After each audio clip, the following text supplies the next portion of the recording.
Go ahead. On the 5% defense spending target, have you received pushback to this idea while you've been here this week? And you mentioned yesterday up to 5% was your language. What do you mean by up to 5%?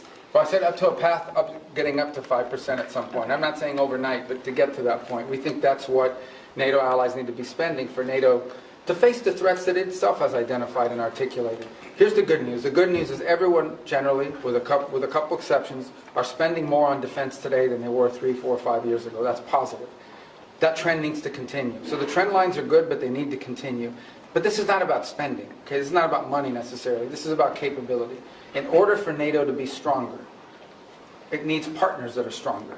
Okay? The United States commits a lot to NATO and continues to. We are as involved in NATO today as we have ever been. And we intend to continue to be. But it has to be a real alliance. And that means that our alliance partners have to increase their own capabilities. So hopefully 2 things have led to that. The first is the war in Ukraine, I think, has woken up a lot of people on the continent about real threats and real war.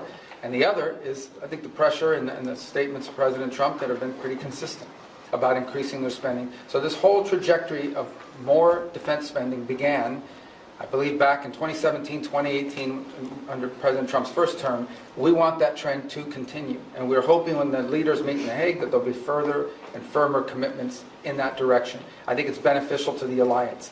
The stronger our partners in NATO are, the more capable our partners in NATO are, the stronger NATO is. And everybody should be in favor of that. And sorry, just to follow up, so will you try and get the official target as 5% rather than 2%, and will the U.S. commit to 5%? Sure, we're heading there now. We're going to have to spend more on national security because we have a global footprint. And that's the point that I think has been made and missed in a lot of places. Okay, the United States has Indo-Pacific alliance obligations as well that we've made.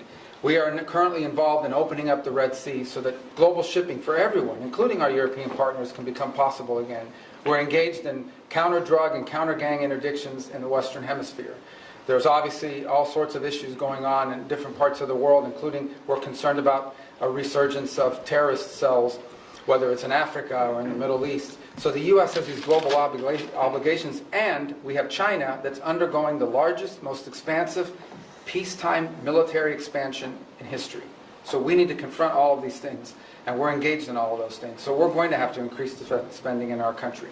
I think our commitment to NATO isn't just 3-something% spending of GDP. It's sustained over an extraordinary period of time, and that continues. So, look, I think our partners know they need to do more. They've all indicated they want to do more. They've begun to do more, and that trend needs to continue.